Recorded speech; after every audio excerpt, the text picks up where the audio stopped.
Assalamualaikum warahmatullahi wabarakatuh. Perkenalkan, nama saya Selvi Anggreni. Nah, di sini saya mau menjelaskan materi tentang analisis nilai proses, meliputi pengertian, komponen, dan tujuan. Nah, sekarang kita langsung aja ke pengertian analisis nilai proses. Yuk. Nah, pengertian analisis nilai proses merupakan hal yang fundamental bagi akuntansi pertanggungjawaban berdasarkan aktivitas. Berfokus pada akuntabilitas berbagai aktivitas dan menekankan pada maksimalisasi kinerja keseluruhan sistem. Analisis nilai proses berkaitan dengan analisis penggerak, analisis aktivitas, dan analisis pengukuran kinerja aktivitas. Nah, sekarang tujuan dari analisis nilai proses. Nah, tujuan pertama yaitu meningkatkan nilai bagi konsumen atau customer value.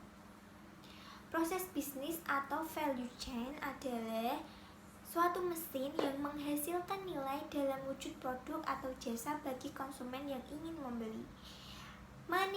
Peningkatan proses efektif harus memulai dengan pemahaman yang benar terhadap konsumen dan bagaimana mendefinisikan nilai agar dapat menciptakan suatu sistem yang lebih efisien dari garbage in, garbage out. Nah, garbage in, garbage out ini memiliki arti kalau inputnya sampah, outputnya juga sampah. Nah, tujuan kedua dari analisis nilai proses adalah meningkatkan efisiensi proses atau proses efisiensi. Secara rata-rata 20% dari semua biaya proses produksi dan 30% dari semua biaya proses jasa atau layanan dapat dihubungkan dengan aktivitas non-value added. Proses bisnis merupakan koleksi aktivitas yang menciptakan nilai bagi pelanggan dengan mengabaikan industri atau sektor organisasi manapun berusaha memberikan nilai secara efisien dibanding dengan saingannya yang mempunyai keunggulan kompetitif berbeda. Nah, peningkatan proses dimulai dengan pemahaman terhadap pelanggan dan bagaimana untuk mendefinisikan nilai. Nah, sekarang kita ke komponen dari analisis nilai proses. Nah, apa sih komponen analisis nilai proses itu? Nah, sekarang kita bahas, oke? Nah, analisis yang pertama yaitu analisis penggerak. Analisis penggerak menekankan bagaimana untuk mencari penyebab utama biaya aktivitas. Dan dalam setiap aktivitas memiliki masukan dan juga keluaran. Masukan aktivitas merupakan sumber daya yang dibutuhkan oleh aktivitas untuk memproduksi keluaran. Misalnya, membuat program komputer, maka yang menjadi masukan adalah programmer, komputer, printer, kertas, dan juga disket. Sedangkan keluaran aktivitasnya adalah hasil atau produk dari aktivitasnya. Nah, contoh ini maka keluarannya adalah program komputer. Nah, sekarang ke komponen nilai proses yang kedua yaitu analisis aktivitas. Proses utama dari analisis nilai proses adalah analisis aktivitas. Analisis aktivitas menekankan pada bagaimana mengidentifikasi dan menentukan nilai.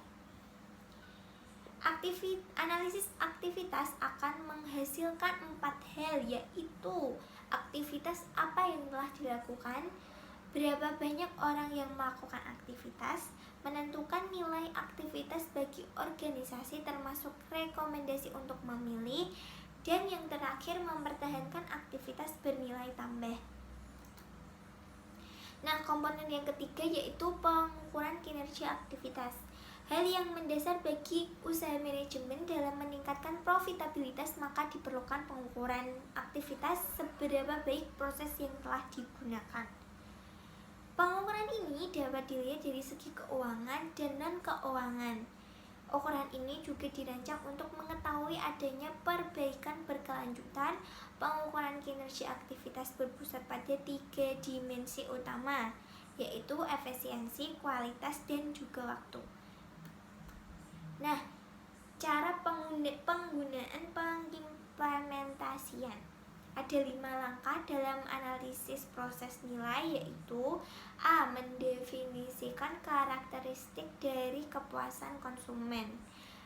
Berikut adalah atribut yang sering berperan untuk memberikan kepuasan pelanggan bagi konsumen manufaktur, yaitu pertama, melebihi kebutuhan berkualitas.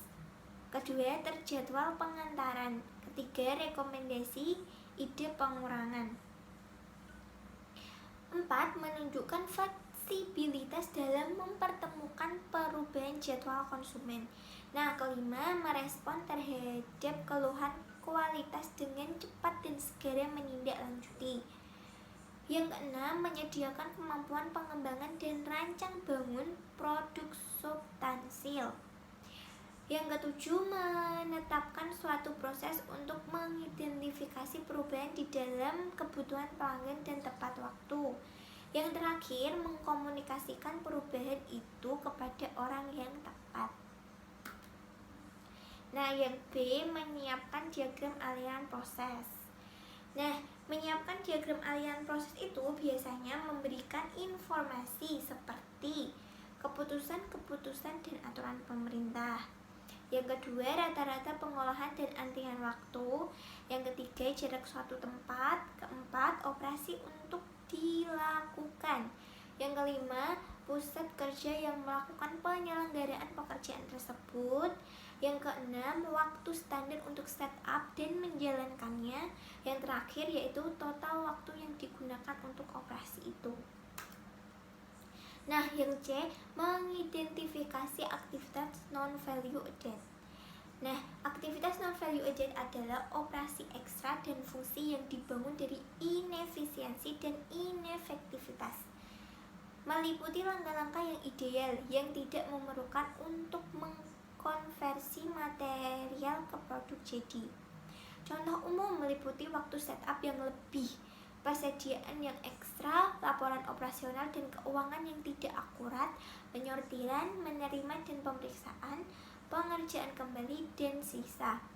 Aktivitas lain adalah value added yang jelas seperti painting, membungkus, menghias, mencat, dan lain-lain. Nah, yang D, menghapus aktivitas non-value added. Untuk mengurangi tingkatan aktivitas non-value added, tim tersebut ciri khasnya terdiri dari 8 individu yang mewakili semua departemen fungsi kunci. Meninjau ulang proses, diagram aliran teknik memecahkan masalah untuk mengurangi aktivitas non-value added. Meningkatkan throughput dan mengurangi lead time pesanan.